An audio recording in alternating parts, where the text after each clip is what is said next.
the ultimate question we need to ask is, what are we doing to this country? And that is why we can never stop talking about this issue of Galamsey, because it's an existential issue. Yeah. So when my colleague says that, look, if our people are doing it, when we are out of government, you see, both parties have not, both parties have not conducted themselves well in government. That's why we lost. They have not.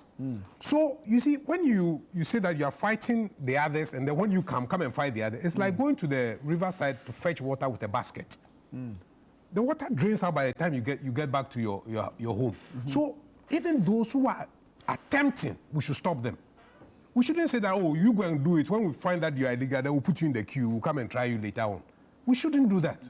Because clearly what we are saying is that, let's deal with first come, first serve. It's like a first come. But in governing the country, we must look at the larger picture and say, how do we even prevent people who want to go into it from going into it?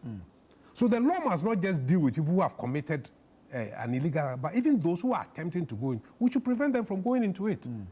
And that is my worry. So when again you say that the law, the LI that you have not repealed, look, you set up a whole gold board within the last, 3, 4, 5 months. Why can't you deal with a law? Again, it emphasizes the point that governments do not think before coming into government. They don't plan. They simply shout slogans, come into government, and start making excuses.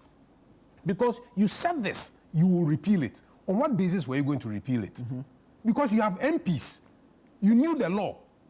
You should think, it's okay, so let's prepare it. Immediately we come into office, within 120, we're repealing. Because, again, the NDC has no excuse because they have so much majority in parliament. There's no way they could say that we couldn't pass it because we are getting opposition from the NPP. So there's clearly no excuse for the NDC to tarry on this matter. You think it smacks of a lack of commitment? It smacks of commitment. They are not committed to the process. They are not committed to the process. You see, and now we are hearing that you have a Galamsey economy of about 4, which engaged about 4 million people. That in itself is disaster for us. But we shouldn't pussyfoot in this matter. Because again, your water bodies are getting. Look at the PURC, the electricity company, the water board are asking for such increments. Why? Because it costs them so much to treat water. There's even a threat to the energy sector, and now they are digging under the pylons and everything. So for a president or anybody to sit down and say, "Oh, look at all the noises that our colleagues made when they were in opposition," they said, "Look, it is the president. The president has all the powers."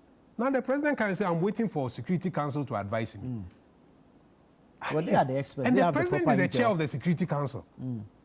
You understand? So again, when the president also stands before CSO and says, I hope that the Ministry of Finance will make the necessary financial provisions available to fight Galamsey, I shudder. How? The finance minister presents budget in the name of the president. So how does the president now say that I hope that the Minister of Finance will prepare a budget and allocate enough money to fight Galamsey? I mean, these are all signs that we are really not committed to the process. Because it is for the president to say, I will ensure that more finance are made available to fight Galamsey, and not the reverse. Very well. So for me, these are things that we shouldn't pussyfoot around. We should be sincere when we are talking to the people of Ghana. We cannot. Both parties have failed us. And it's become an existential issue that we cannot run away from. Very well.